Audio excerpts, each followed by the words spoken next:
Ma famille bien-aimée était devenue un peuple ingrat qui se débarrasserait de moi une fois que je ne lui serais plus utile. Ethan, je sais que tu es fâché, mais nous avons aussi eu des moments difficiles ces 3 dernières années. Le fait d'avoir un criminel dans la famille faisait de nous la cible de moqueries partout où nous allions. Si tu vis vraiment à la maison, nous serons encore plus la risée de tous. Tu ne peux pas penser à nous pour une fois? Léo, pour qui j'avais tout abandonné, révélait maintenant ses vraies pensées.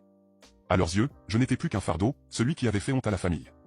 L'espoir qui restait dans mon cœur s'est complètement éteint. Il n'y avait plus de chaleur dans cette maison. Tous mes sacrifices sont devenus la plus grande des moqueries. Regardant Léo avec une attitude décolorée, j'ai dit froidement, Léo, n'oublie pas que c'est toi qui aurais dû être en prison. C'est toi qui as fait honte à la famille. Si tu tenais vraiment à la réputation de la famille, tu aurais dû prendre tes responsabilités à l'époque, au lieu de profiter de mes sacrifices, d'occuper ma maison et de me reprocher sans vergogne de ne pas avoir pensé à toi. En entendant cela, Léo a immédiatement rougi de colère et de honte. Il m'a répondu avec irritation, tu as pris le blâme pour moi, mais je t'ai déjà remercié, qu'attends-tu de plus de moi?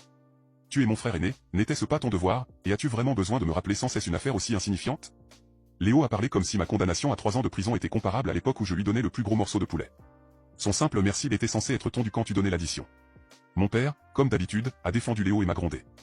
En tant que frère aîné de Léo, tu veux qu'on te reconnaisse pour lui avoir rendu un petit service. Comment peux-tu être aussi mesquin? Oui, tu es un criminel inutile qui vit au crochet de la famille. Si vous dépendez de nous, que se passera-t-il à la naissance de mon fils? Vivian, en se caressant le ventre, parlait sans pitié.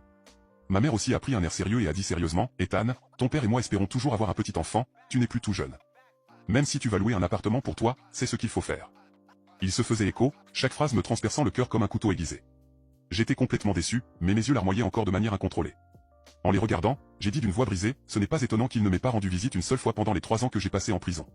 Je me suis convaincu qu'ils étaient trop occupés pour me voir, mais en réalité, ils étaient simplement gênés. J'ai penché la tête en arrière, retenant mes larmes, puis j'ai demandé froidement et clairement, je vais te poser une question, es-tu décidé à me mettre à la porte aujourd'hui? Oui, répondit mon père sans hésiter. Ma mère, Léo et Vivian avaient des expressions déterminées, il n'y avait manifestement pas de place pour la négociation, je ne voyais pas la moindre trace d'affection dans leurs yeux. J'ai hoché la tête et j'ai déclaré fermement, ok, à partir d'aujourd'hui. Je romps tout lien avec vous. J'espère que vous ne le regretterez pas. Cette famille ne valait pas la peine que je m'y attache. Les 100 millions de dollars que j'avais prévu de partager avec eux n'avaient plus rien à voir avec eux non plus. Sur ce, je sortis de la maison sans me retourner.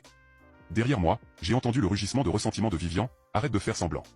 Vous pouvez maintenant voir le partage de la 3e partie et plus encore. Abonne-toi et appuie sur partager et plus pour voir s'il y a une partie 3.